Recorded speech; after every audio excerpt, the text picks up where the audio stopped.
¿Cómo han estado? Buenas tardes.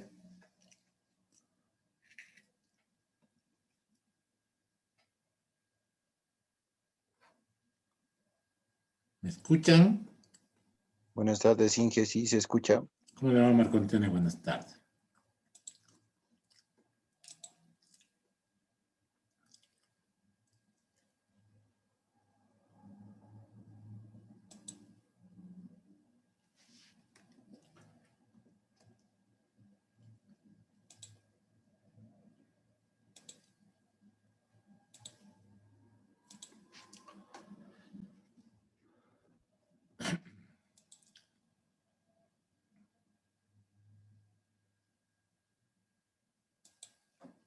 Estamos viendo la unidad 3, el plan de cuentas. Hemos hablado de los tipos de cuentas, para qué sirven, y hemos descrito la estructura del plan de cuentas, ¿no? Esta partecita es la que vamos a ver ahora. Hemos visto de que las cuentas se agrupan en tres: las cuentas de balance, las cuentas de resultados y las cuentas de orden y auxiliares. A su vez, cada uno de estos tres grupos se dividen también en diversos tipos de cuentas, grupos de cuentas, ¿no? Las cuentas de activo, de pasivo y patrimonio, que conforman el grupo de cuentas de balance; las cuentas de ingresos y egresos, que conforman el grupo de cuentas de resultados; y las cuentas de orden y las cuentas de auxiliares, que conforman el tercer grupo. A su vez, hemos visto también que estos grupos se dividen a su vez en subgrupos.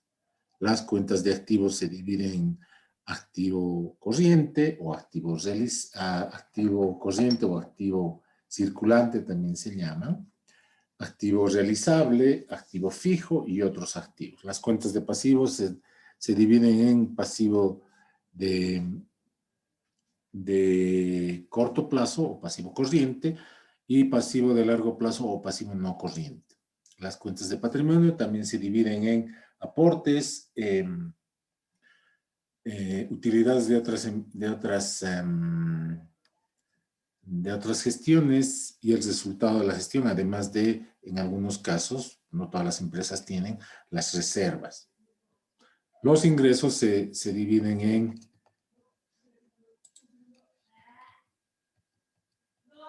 ingresos operativos, ingresos no operativos y otros ingresos, y finalmente los egresos se dividen en egresos operativos, que a su vez egresos operativos, egresos administrativos, que a su vez se dividen en otros grupos, como servicios personales y servicios no personales, y egresos no operativos. Una vez que hemos aprendido a distinguir los diversos tipos de cuentas y para qué sirven, tenemos que hacer énfasis en una cuestión fundamental: el efecto de partida doble.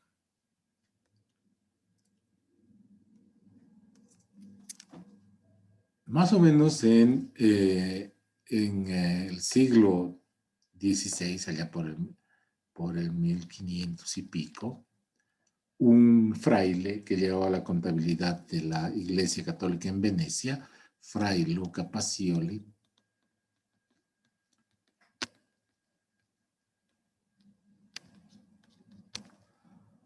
inventó una metodología de registro, y que él denominó registro por partida doble. Él ya utilizaba cuentas. Antes de él ya se utilizaban cuentas, pero él no solamente profundizó el tema del uso de las cuentas, sino que además estableció y diseñó una forma de registro contable que actualmente se llama el registro por partida doble. El registro por partida doble significa doble anotación. Es decir, el sistema contable, el que utilicemos, debe registrar simultáneamente las dos partes que están contrapuestas, que aparecen como mínimo en un hecho contable.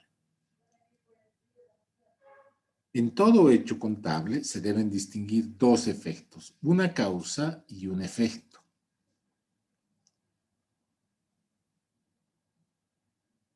El registro por partida doble no es otra cosa que anotar al mismo tiempo las dos,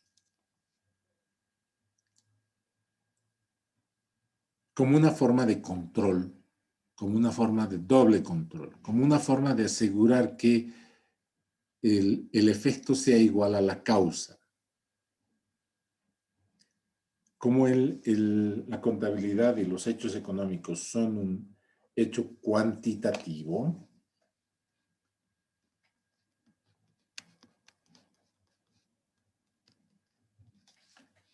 la causa debe ser exactamente igual al efecto. Por ejemplo, si yo pago 100 bolivianos por un delivery, ¿cuánto recibe el empleado del delivery? 100 bolivianos. No puede ocurrir otra cosa que sea la misma cantidad. El efecto debe ser igual a la causa. Entonces, para llevar un doble control y asegurarnos de que en todo momento esta igualdad se preserva, se hace un registro de partida doble. Este capítulo es muy crucial para que entendamos el resto de la contabilidad. Si entienden esto, y nuevamente lo repito, si entienden esto, el resto va a ser bastante sencillo. ¿Ya? Lamentablemente nosotros tenemos que aprender toda la técnica de contabilidad en menos de un semestre. ¿Por qué digo en menos de un semestre? Porque una parte del semestre es el análisis de estados financieros, ¿no? Entonces, la primera parte, cerca del 80% de la materia, vamos a aprender a llevar la contabilidad, porque la contabilidad es la ciencia o el arte o la técnica que se ocupa de generar los estados financieros. El último 20% de la materia se va a ocupar de analizar los estados financieros para tomar decisiones.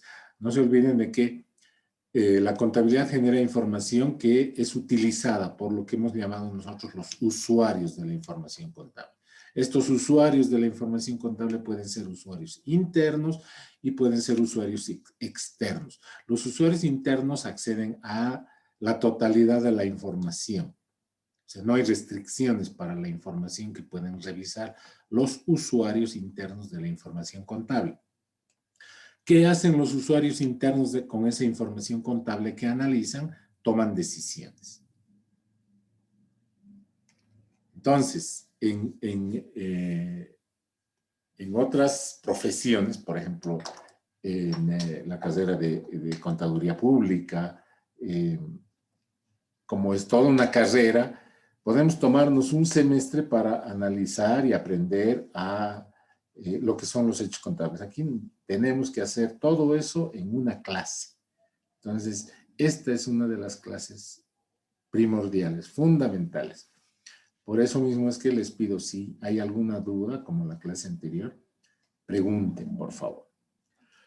El registro por partida doble es una técnica que asegura la exactitud. Mide la causa y determina que el efecto sea de la misma magnitud. ¿Por qué? Porque estamos hablando de dinero. Y ustedes saben que el dinero, como dicen las mamás, no crece en los árboles, ¿no? El dinero no desaparece, alguien se lo lleva. El dinero no puede aparecer ni desaparecer. Entonces, como la contabilidad se ocupa de que el registro sea exacto, debemos asegurarnos de que el control sea exacto. Y una forma de controlar que ese control sea exacto parte de hacer un registro que sea exacto. Y el registro por partida doble asegura esa exactitud. El registro por partida doble parte de una convención básica de que en un hecho económico las cantidades de dinero que entran y salen deban ser iguales. Y para que nos para que no tengamos un concepto de entrada y salida de dinero, porque muchas veces el dinero circula dentro de la empresa, las vamos a denominar debe y haber. Entonces, en todo hecho contable, siempre hay un deudor y un acreedor.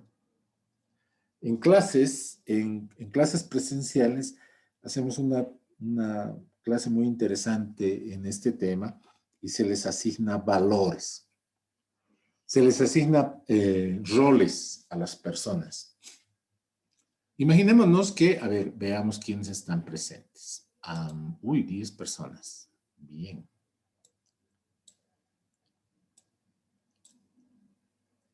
Prometo que hoy Abigail y Abigail no van a participar. Ya han participado mucho en la clase anterior. Hoy van a participar Naira.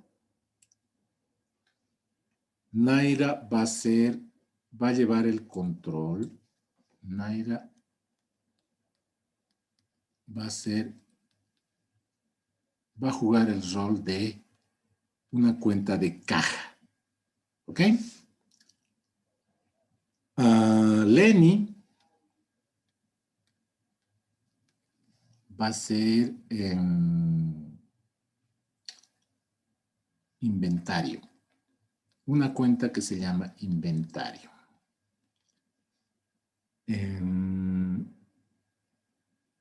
Rosalidia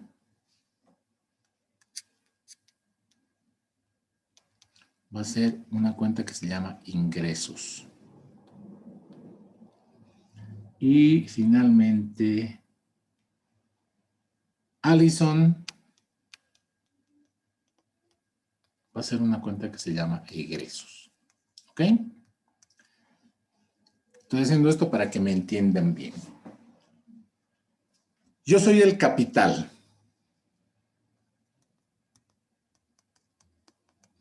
Yo he aportado de mi dinero para formar la empresa con la que vamos a jugar este pequeño jueguito. He aportado 5,000.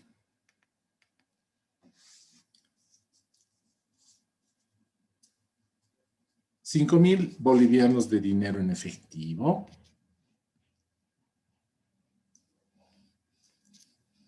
Y se lo doy a Naira. Naira, ¿cuánto me debe? Nada, ingeniero. Le estoy dando 5,000. ¿Cuánto me debe? Los 5,000, ingeniero. Los 5,000. Naira me debe 5,000. Yo, esta se llama también cuenta de acreedor. Y esta también se llama cuenta deudor.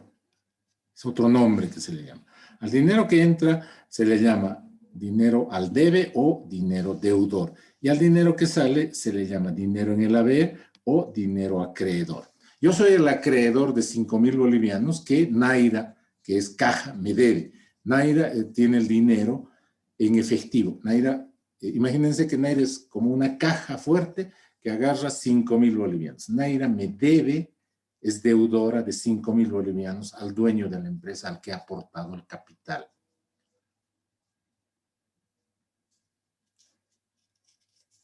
Naira, con esos 5,000, la empresa en realidad, compra mercadería por valor de 1,000 bolivianos. Es decir, el dinero que maneja Naira, que es caja, salen 1,000 bolivianos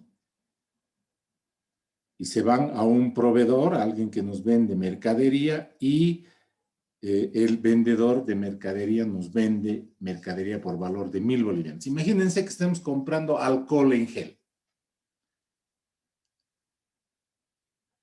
El proveedor, que es Alcohol Guavirá, nos entrega en envases alcohol gel por valor de 1,000 bolivianos y esa mercadería le entregamos a Lenny porque Lenny es la encargada de llevar el inventario de mercadería de la empresa. Naira estaba agarrando 5.000 y le ha dado 1.000 bolivianos en forma de inventario, porque se ha transformado en forma de alcohol gel, a Lenny. Lenny, ¿cuánto nos debe? ¿Cuánto? No, no nos debe a nosotros. ¿Cuánto le debe a Caja? 1.000. 1.000 bolivianos. Lenny está agarrando 1.000 bolivianos en mercadería, en forma de alcohol gel como mercadería. Lenny está agarrando un valor de mercadería equivalente a 1.000 bolivianos. Naira le ha dado 1.000 bolivianos a través del proveedor, a través del vendedor de alcohol. Naira le ha pagado 1.000 bolivianos y el vendedor de alcohol le ha dado 1.000 bolivianos en alcohol gel, que, porque Naira no puede agarrar más que dinero, Naira es caja, le da a Lenny, que es el inventario, es como la encargada del almacén de la empresa. Lenny entonces nos debe 1.000 bolivianos que ella está agarrando en forma de mercadería. Hasta aquí está entendido. Fíjense que lo que entra es igual a lo que sale. No puede haber una diferencia.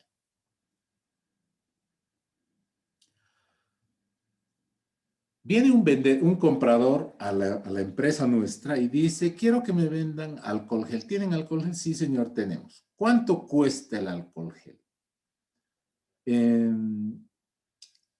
Vendemos nosotros en envases de a 100 bolivianos. El alcohol gel cuesta 100 bolivianos. Esos 100 bolivianos tienen que cubrir, el costo y además nuestra utilidad, ¿no? Porque no vamos a vender al mismo precio que hemos comprado.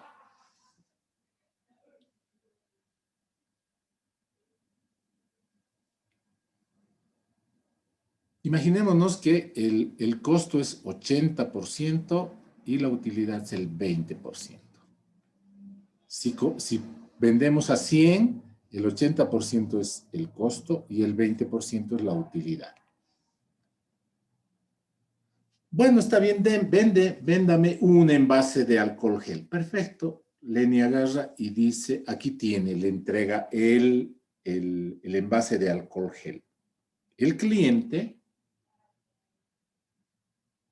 paga 100 bolivianos. ¿Esos 100 bolivianos le entrega a Lenny? No. ¿A quién le tiene que entregar? Le entrega a Naira, porque Naira es la que agarra el dinero en efectivo.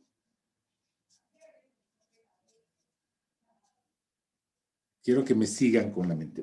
Voy a interrumpir voy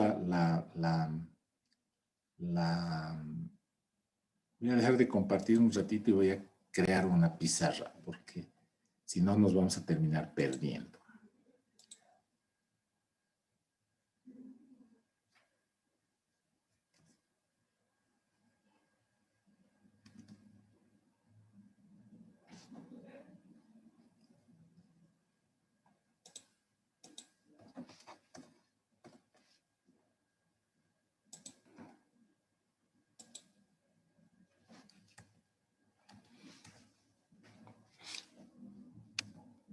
Están Naira, que está haciendo el rol de caja.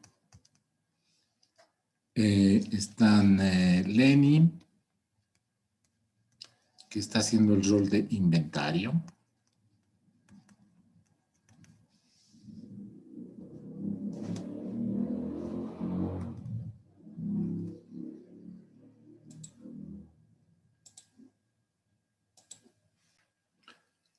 Luego está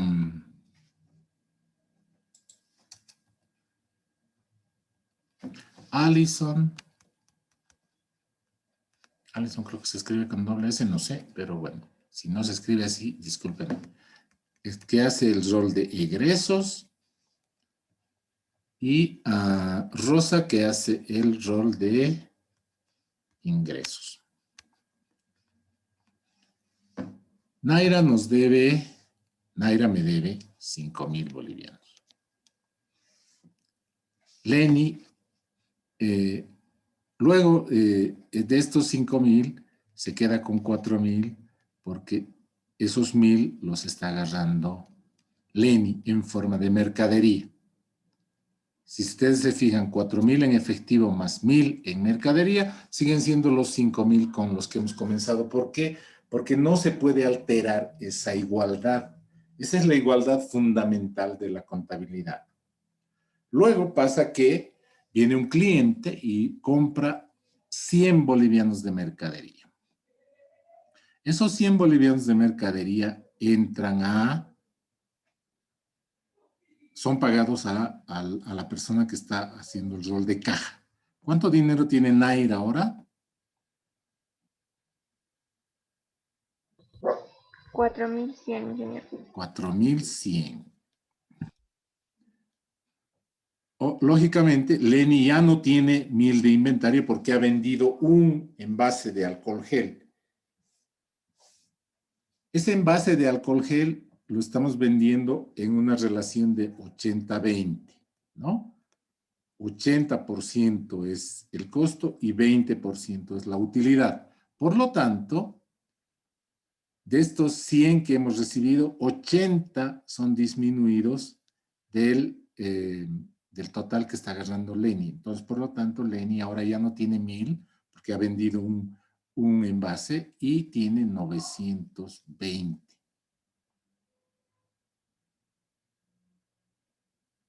Esto tiene que quedar bien entendido.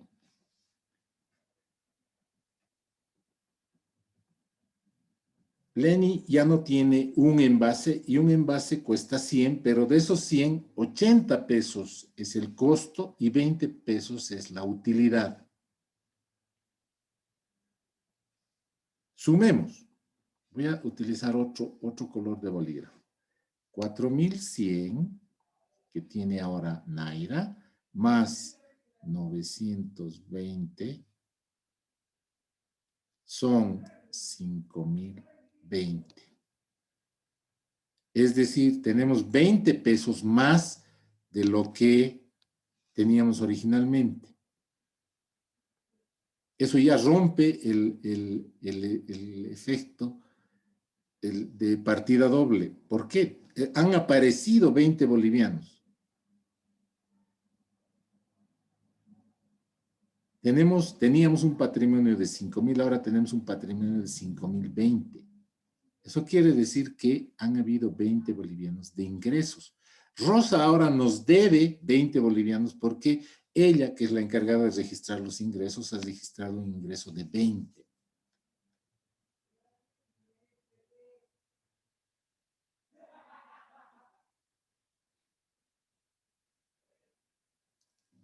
Vamos a explicar esto las veces que sea necesario, ¿ok? Luego, al día siguiente, viene el porterito de la empresa o la secretaria, el mensajero, y nos dice, tenemos que pagar de la luz. ¿Y cuánto es la factura de la luz? A ver, voy a llamar a los señores de ENDE. Señores de ENDE, ¿cuánto debo de la luz? Tiene que ver el sitio web de la empresa y poner el número que está en su factura y ahí dice cuánto debe. Ah, ya, perfecto. Entramos al sitio www.deoruro.gov o .com, creo que es. Y ahí aparece, consulte su deuda, presionamos ahí, ponemos el numerito que está en nuestra factura, el número de medidor y el número de cliente y nos aparece cuánto debemos. ¿Cuánto habíamos debido? Debemos 130 de energía eléctrica. 130 es nuestra deuda por energía eléctrica a Ende de Oruro. Ende de Oruro.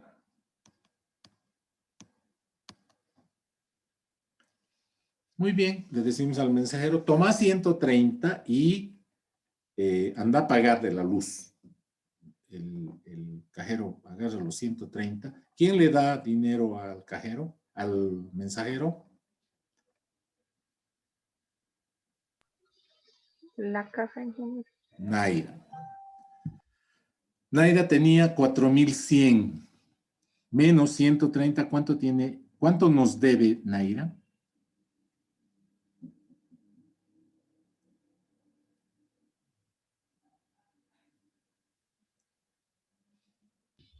3.970. 3.970. Caja debe 3.970.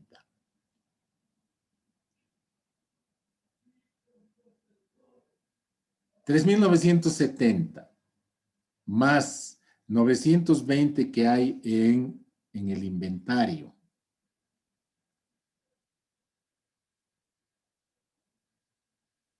$4.890. 4.890 $890. más estos 20 pesos.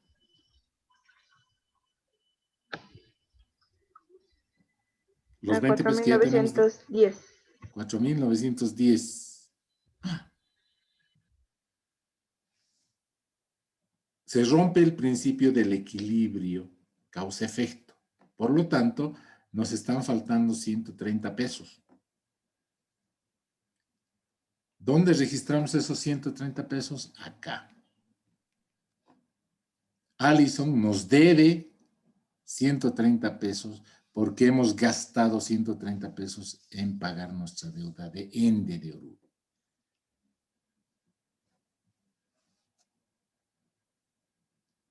Entonces, cuando vamos a manejar cuentas, debemos registrar de caja, nos ha dado 130 pesos. ¿Y dónde han ido esos 130 pesos? A egresos.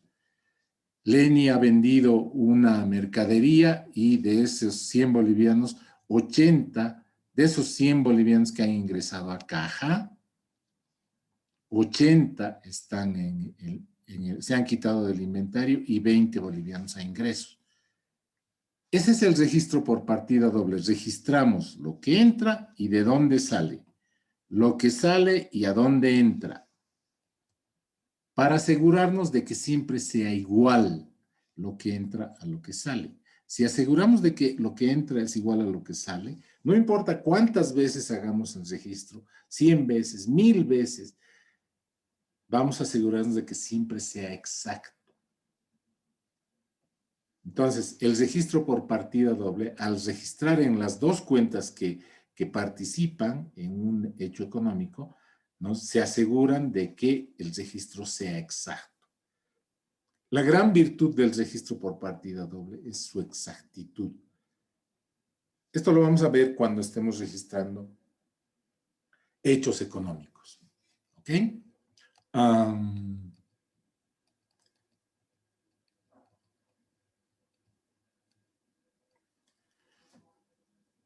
¿Cuándo entonces se utiliza el registro por partida doble?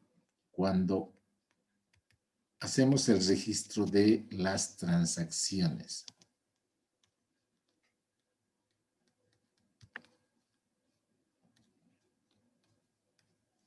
¿Qué es el registro de transacciones? El registro de transacciones es registrar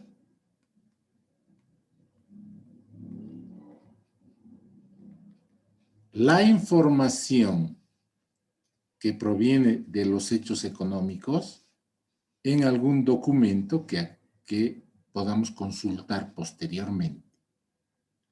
El Código de Comercio dice, este registro debe ser, no debe poderse alterar, debe ser inalterable. Inalterable. ¿Se acuerdan cuando veíamos los sistemas manuales? Los sistemas manuales utilizaban libros y el Código de Comercio exigía que ese registro se hiciera con tinta. ¿Para qué? ¿Por qué se hace con tinta? Para asegurar de que sea inalterable. Porque la tinta es mucho más difícil de borrar que el lápiz. Yo puedo borrar algo que he escrito en un papel con un lápiz y prácticamente nadie se va a dar cuenta salvo que tenga algún microscopio. En cambio, si yo escribo con tinta, es muy difícil borrar lo que está escrito con tinta. Es muy difícil, prácticamente imposible. O sea, el papel del libro diario es un papel bastante delgado, de modo de que Si yo trato de alterar, el papel se desgarra y se advierte inmediatamente que algo ha sucedido. Por ejemplo, en los cheques que son órdenes de pago, ¿no? Si, por ejemplo, a mí me dan un cheque, yo puedo ir al banco y cambiar ese cheque por efectivo. El cheque, entonces, es una orden de pago. Los cheques de la mayoría de los bancos están hechos con algún papel químico especial, de modo de que si yo trato de borrar, para alterar, por ejemplo, me han dado un cheque por 1000, yo por vivo le aumento un 0 y a la cantidad literal le pongo 1000 o 100,000, trato de alterar y trato de borrarlo. El papel tiene una sustancia química que inmediatamente toma otro color. Entonces el cajero agarra el cheque y me dice, no señor, este cheque está alterado y no le puedo pagar. Entonces, lo que la contabilidad trata de hacer es registrar la información generada por los hechos económicos en algún medio que sea inalterable. En el caso de los sistemas manuales, se registra en el libro diario. En el caso de los sistemas mecánicos, se registra en unas tarjetas que se llaman Cardex. Y en el caso de los sistemas computarizados, se registran en un registro informático, una base de datos. Esos registros deberían ser inalterables. ¿Qué es un hecho económico? Un hecho económico es toda información, todo acontecimiento que sucede dentro de una empresa y que tiene que ver con dinero.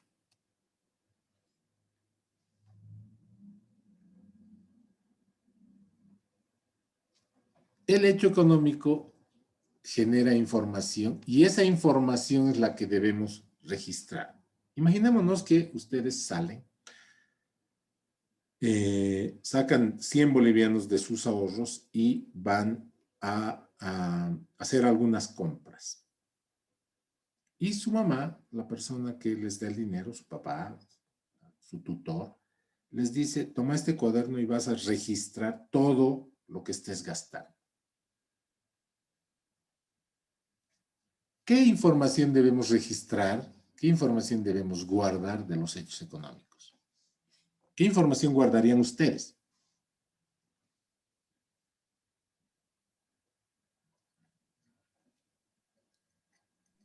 De las compras hechas. Del gasto que hagan de esos 100 bolivianos que les dan. Imaginémonos que les han dado 1000 bolivianos. Y el encargado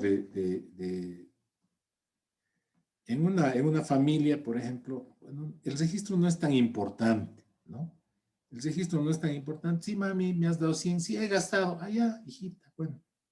Salvo que sea una cantidad muy grande, nos van a pedir cuentas. Pero en una empresa, al mensajero le dan 1000 bolivianos para que gaste y el mensajero debe decir exactamente dónde ha gastado, porque no es su plata, ¿no? Entonces, si ustedes están en presencia de un hecho económico y les dicen, queremos que registren la información que se genera con ese hecho económico, ¿qué información registrarían? Algo importante, por ejemplo, el monto. Si el mensajero ha pagado 130 bolivianos como la cuenta de la luz, la factura de la luz, anotará el monto, 130 bolivianos. ¿Qué más? Eso es información, es parte de la información, pero no es toda la información. ¿Qué más debo registrar?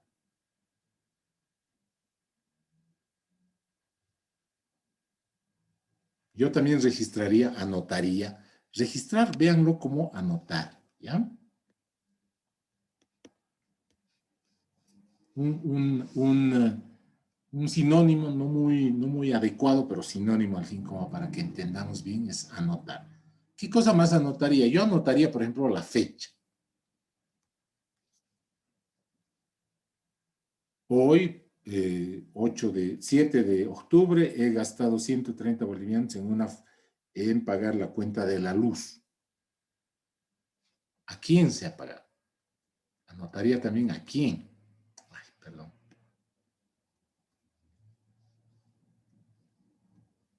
¿A quién se ha pagado? ¿A quién has pagado? A Ende de Oruro. ¿Qué más debo anotar?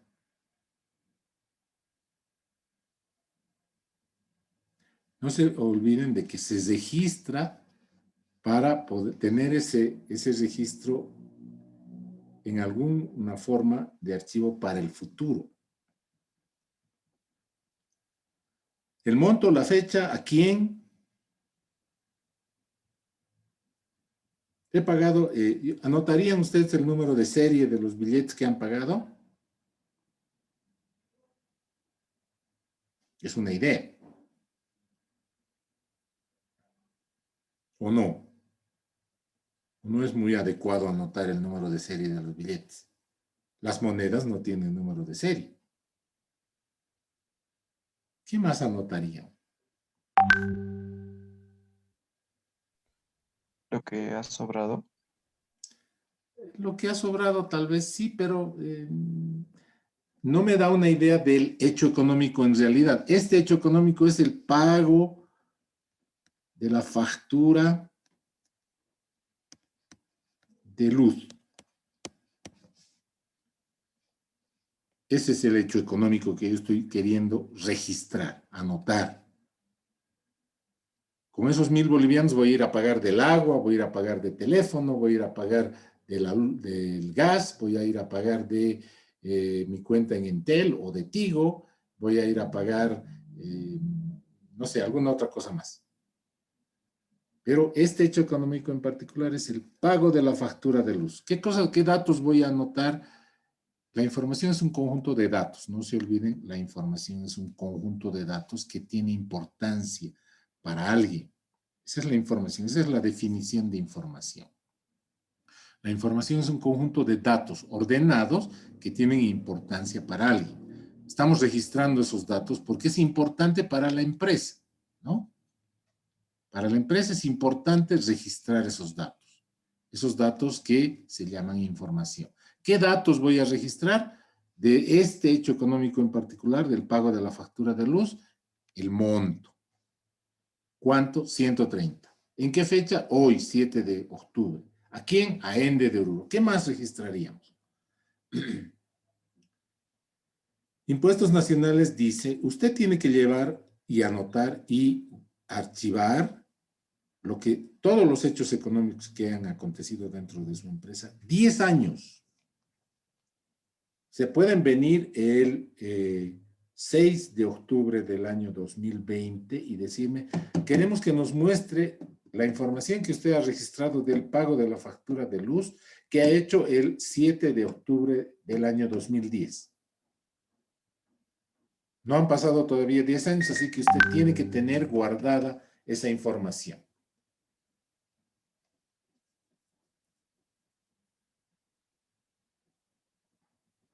¿Qué datos más deberíamos guardar? Hemos recopilado los datos y el proceso de anotarlos, si estamos utilizando un sistema manual, anotar en el libro diario. Si estamos si estamos utilizando un sistema mecánico, anotarlo en el Cardex. O si estamos utilizando el sistema computarizado, anotarlo en el registro informático, se llama asentar. Asentar significa crear un asiento. Asentar significa crear un asiento. Un asiento es un registro. Si lo hemos anotado en el libro diario, esa partecita donde hemos anotado los datos del hecho económico en particular, se llama asiento. Si hemos anotado en una tarjeta, la anotación se llama asiento. Y si hemos registrado en un sistema computarizado y hemos creado un registro informático, ese registro informático se llama asiento. El asiento es el resultado de la operación de asentar. ¿Qué es asentar? Registrar la información generada por algún hecho económico. En los sistemas computarizados, porque eso es lo que vamos a aprender a registrar, los sistemas manuales, los sistemas mecánicos, y ya no se utilizan en empresas, ni siquiera las empresas pequeñas. Las empresas medianas ya utilizan sistemas computarizados. Las empresas que todavía utilizan un registro manual son los kioscos, por ejemplo, ¿no? Las empresas que no pueden darse el lujo de tener una computadora, pero el resto ya lleva registros contables computarizados. En los sistemas computarizados de contabilidad, el registro contable se realiza utilizando una pantalla, ¿no? Entramos al sistema, abrimos el sistema, lo hacemos coser y abrimos una interfaz que nos dice registro. ¿Qué quiere registrar? Y ahí anotamos todos los datos que hemos recopilado del hecho en particular. Una vez que hemos terminado de registrar los datos, el sistema confecciona un documento que se llama comprobante de contabilidad. El comprobante de contabilidad es un documento. Y como su nombre lo indica, comprueba que un hecho económico ha sido registrado. Generalmente se imprime el comprobante de contabilidad y tiene que ser firmado por la persona que lo ha creado, que lo ha registrado, como una prueba de que el registro se ha hecho con intervención humana. Impuestos Nacionales viene y dice, muéstreme sus comprobantes de contabilidad. Y comienza a revisar los comprobantes de contabilidad. El comprobante de contabilidad tiene en la computadora este formato y en físico, porque hemos dicho que se imprime, tiene este formato. Este comprobante se agujerea y se va archivando y una vez al año debe de sacarse de los archivadores en los que se pone simplemente con dos huequitos. Ahí yo puedo aumentar o hacer desaparecer comprobantes y se encuaderna, es decir, se costura en un libro que haga bien difícil que un comprobante se pueda aumentar o un comprobante se pueda sacar. Y eso preserva la inalterabilidad de los registros contables. Inalterabilidad, es decir, la cualidad de que no se pueda alterar. En la computadora vamos llenando todos los datos. ¿Qué datos? Por ejemplo, la fecha. ¿Qué registro estamos haciendo? Aquí tendremos que poner pago de, aquí en esta parte, pago de la factura de luz. ¿Qué documento vamos a introducir como respaldo? La factura. ¿Quién ha hecho el pago? El señor Emilio Aguilera, que es el contador. ¿Qué NIT tiene la factura? Aquí registraremos el NIT de la factura. Y aquí vamos a poner las cuentas que intervienen. Interviene caja, que estaba manejado por Naira, interviene egresos, que estaba manejado por Rosa, etc. Una vez que hemos terminado de llenar los datos, ponemos imprimir y la impresora genera este documento. Y en este documento se encuentran escritos todos los datos que hemos puesto acá, ¿no? El número, la empresa, el concepto, pago de luz, servicio de energía eléctrica. Y aquí ponemos los montos, 130 que ha salido de caja y 130 que va a egresos por servicios. Este documento, este comprobante, en esta partecita es firmado por las personas que intervienen, la persona que lo ha hecho. Naira firmará para que asegurar de que estos 130 han salido de caja. Rosa Lidia firmará para que esto pruebe que ha salido como egresos. Las personas involucradas, los usuarios de la información, firman aquí abajo. Y luego se archiva. Y este documento debe estar archivado 10 años. Existen muchos formatos de comprobantes, ¿no? Hay formatos verticales, formatos horizontales, formatos manuales.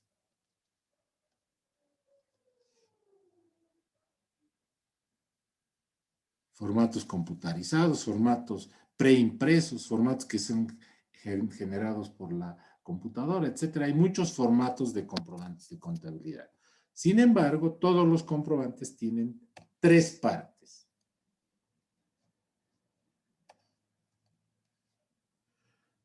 Todos los comprobantes de contabilidad tienen 3 partes. La primera parte se llama área de identificación o parte de identificación. En este área, generalmente se pone el nombre de la empresa. El número del comprobante y el tipo de comprobante. Enseguida vamos a ver qué tipos de comprobantes existen. El área de identificación. El comprobante de contabilidad tiene siempre 3 partes. La primera se llama área de identificación, en las que generalmente se ponen los datos de identificación de la empresa a la que pertenece este comprobante de contabilidad. El número del comprobante de contabilidad y el tipo de comprobante de contabilidad. Luego tiene una segunda parte que se llama área descriptiva.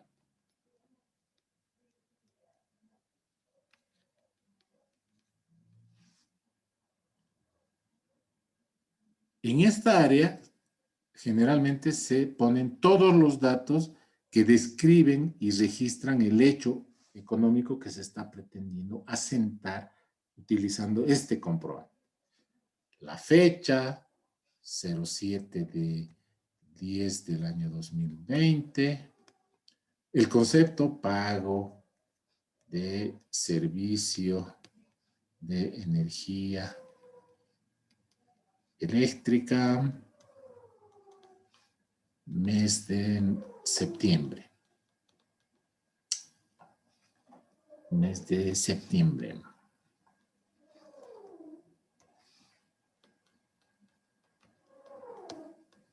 Y aquí ponemos las cuentas que intervienen. Sale dinero de caja y entra dinero a gastos de energía. Su código, 10011, el código que sea. Y gastos es una cuenta 5, 1011, no sé. El código que hayamos decidido utilizar de acuerdo al plan de cuentas. Esta información está en el plan de cuentas. ¿Se acuerdan del plan de cuentas? El plan de cuentas es el librito en el que están anotadas todas las cuentas que se utilizan en la empresa. Y sale dinero de caja, 130, y entra en gastos de energía, 130. Y aquí hay una partecita que se llama glosa en la que podemos anotar algún dato extra que queramos anotar. Por ejemplo, factura, número 21670.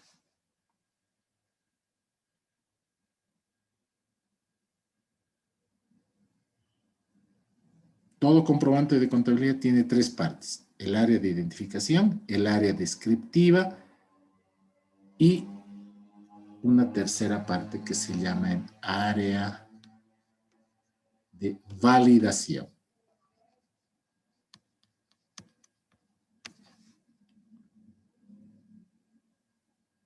Aquí, si ustedes se fijan, hay una fila que se llama totales. Pueden intervenir en un hecho económico muchas cuentas. Pero de todas esas cuentas van a haber algunas cuentas de las que sale el dinero y van a haber otras cuentas en las que entra el dinero. Sale de caja 130 y entra en gastos de energía 130. Esas cantidades tienen que ser iguales. En este caso, en este ejemplo, van a ser iguales. 130 es igual a 130. Pero ¿qué pasa si intervienen 10 cuentas, 15 cuentas diferentes?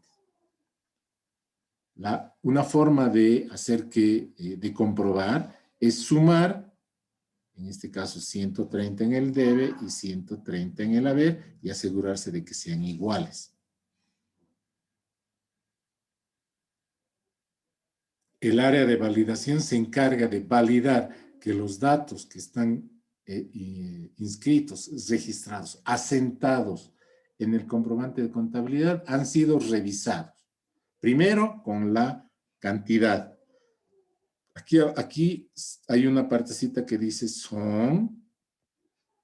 Y yo tengo que poner en literal 130,00 centavos bolivianos. ¿Por qué? Porque se supone que si yo estoy poniendo en literal, es revisado. O sea, para poner en literal se necesita ya una conciencia del dinero que uno está poniendo. Y la parte más abajo está, ahí es donde se registran las firmas y los sellos que se ocupan de hacer que este documento sea válido. Por ejemplo, en algunos casos, una firma, un sello seco, una pisada de computadora. O sea, cuando ustedes han ido a pagar alguna cuenta, el cajero lo sella, le pone un sello seco, etcétera, de modo de que le da validez al documento. Por eso esta parte, el área de validación, es importante para asegurarse de que el comprobante de contabilidad ha sido revisado y las personas que firman y sellan dan validez al documento. Un comprobante de contabilidad que no tenga firmas y sellos es un comprobante de contabilidad no válido.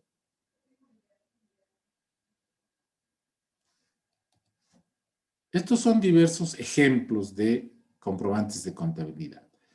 Aquí está la empresa a la que corresponde, Ferretería El Tornillo, el número del documento, el tipo de comprobante. Ya vamos a ver de qué hay comprobantes de contabilidad de ingreso, comprobantes de contabilidad de egreso, comprobantes de contabilidad de traspaso y comprobantes de contabilidad de diario.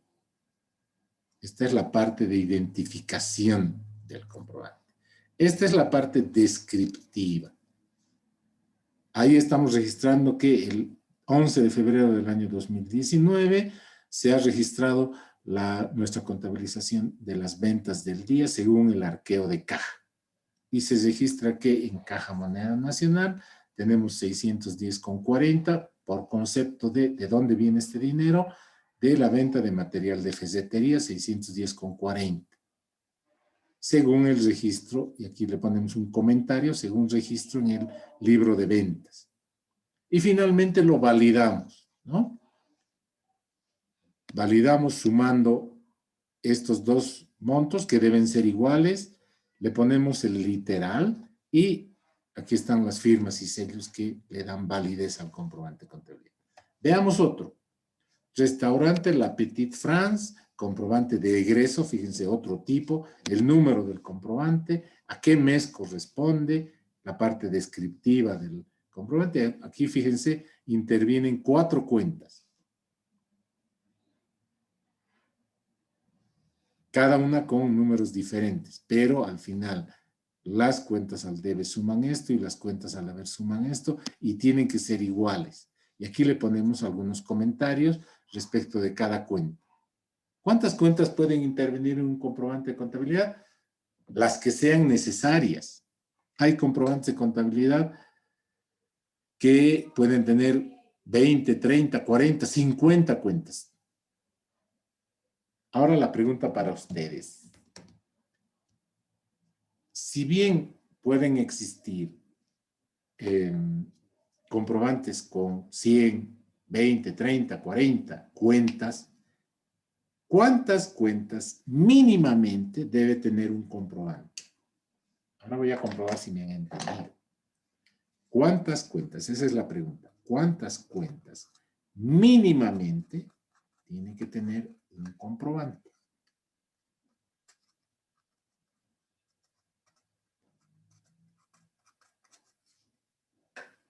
¿Qué dicen? ¿Qué creen?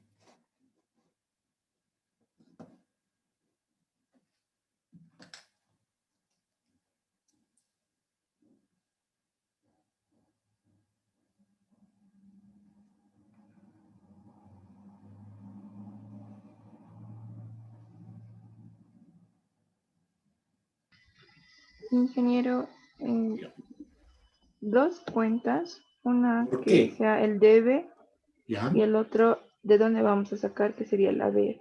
Exactamente. O sea, si mínimamente tienen que haber dos, porque tenemos que llenar estas dos columnas con cantidades que aseguren que estas dos columnas están llenas. Por lo tanto, mínimamente tenemos que tener dos cuentas. Una de la que sale el dinero, es decir, a la que vamos a registrar en el haber, y de dónde va el dinero, y en la que vamos a registrar al debe. Mínimamente deben haber dos cuentas y pueden haber 10, 20, 30 cuentas. Generalmente los hechos normales utilizan 2, 3, 4, 5, 6 cuentas. Vamos a hacer nosotros comprobantes de contabilidad con 6 cuentas. Hay evidentemente comprobantes de contabilidad en las que pueden intervenir 20, 30, pero salvo que sea el comprobante de apertura o el comprobante de cierre, no vamos a utilizar más que unas 4, 5, 6 máximo. Y este es el área de validación del comprobante de contabilidad. Pueden haber varias firmas, pueden haber varios sellos. Eso depende de la empresa. Este es otro comprobante, igual. Periquín, fotocopias, internet, telecomunicaciones, otro tipo de comprobante, comprobante de diario. Fíjense, aquí no solamente anotamos las cuentas que están interviniendo, sino el grupo de cuentas. Aquí también intervienen 4 cuentas, 2 al debe, 2 al haber, pero no importa cuántas cuentas intervengan, las sumas al debe y al haber deben ser iguales. Hasta aquí, ¿alguna pregunta?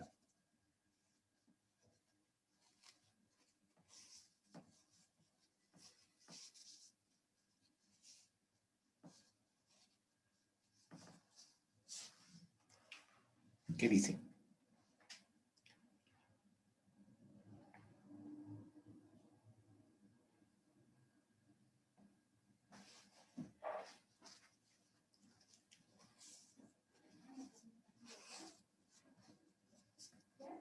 Hemos concluido la unidad 3.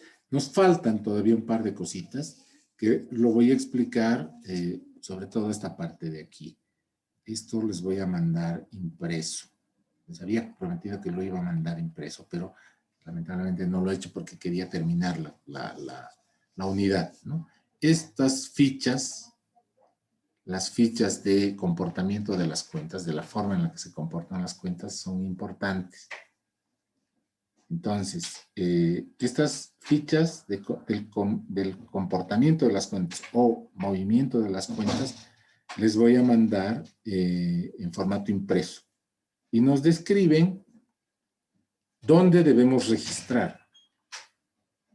Si, por ejemplo, estamos utilizando una cuenta de activo y el monto del activo crece, debemos registrar en el debe. Si el monto de la cuenta de activo decrece, debemos registrar en el haber. Si estamos utilizando una cuenta de pasivo y esta crece, se registra en el debe, y si decrece, se registra en el debe. Si estamos utilizando una cuenta de patrimonio y aumenta, se registra en el haber, y si disminuye, se registra en el debe. Y así sucesivamente. Pero esto no se los quiero mostrar de manera teórica. La semana siguiente, las 2 clases, vamos a hacer ejercicios. ¿Ok? Vamos a hacer ejercicios. Nos vamos a ocupar toda la clase en hacer ejercicios. Y es aquí que ya debería comenzar a intervenir el auxiliar. Pero bueno, muchos auxiliares se adelantan e incluso se atreven a avanzar teoría, siendo que su tarea es simplemente hacer ejercicio. Es aquí que ya tienen que comenzar a exigirle al auxiliar que haga ejercicios, ¿ya? Para la próxima clase necesito que los 2 documentos que les voy a mandar, el plan de cuentas y las fichas de comportamiento de las cuentas, estos documentos, no necesariamente, la ficha va a estar a colores, pero Voy a mandar también en blanco y negro porque muchas veces en los internets cobran cuando se imprime a color. No es necesario que se imprima a color, ¿ok? Pero tienen que tenerlo impreso. Y además voy a mandar un otro documento en el que están impresos los comprobantes de contabilidad vacíos, para que directamente anotemos sobre los espacios vacíos del comprobante. Si ustedes quieren rayar en sus cuadernos, pueden hacerlo, no me hago ningún problema, pero es mucho más fácil llenar un comprobante en el que ya esté el trazado, ¿no? Como un formulario. Y necesito que ustedes tengan cuadernos, calculadoras y los dos documentos que voy a mandar, ¿ok? Me van a tener que mostrar, van a habilitar sus cámaras y me van a mostrar, aquí está, ingeniero, mi plan de cuentas, aquí está mi ficha de comportamiento de las cuentas. Si no hay ninguna pregunta, nos veríamos el próximo martes.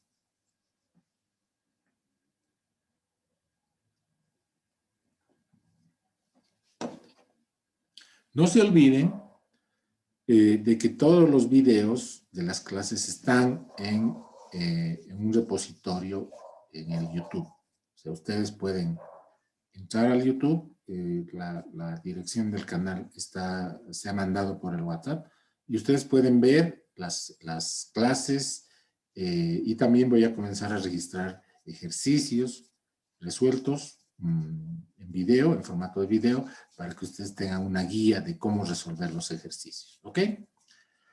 Si no hay ninguna pregunta o comentario, nos veríamos la próxima semana. Un segundito, voy a registrar la asistencia.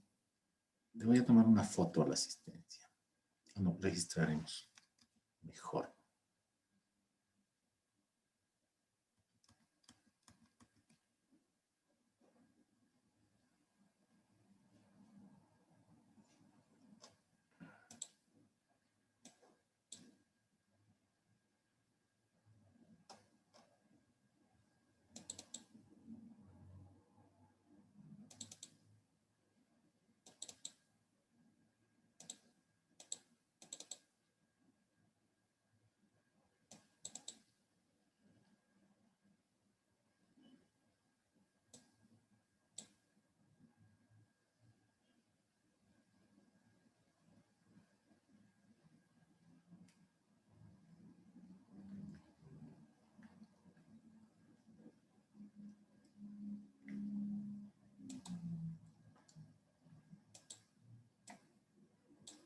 Hoy, 8 de octubre, están Abigail Cruz,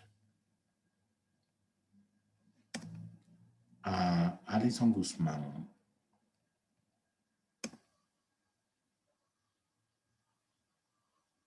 Naira, Lenny,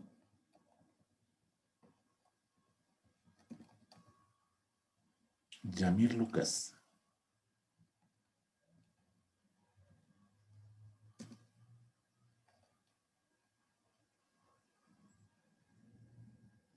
Yamir, no asiste usted con frecuencia, ¿no? Marco Antonio,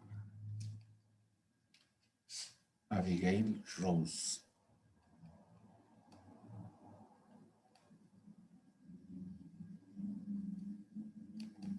Rebollo y Rosalidia.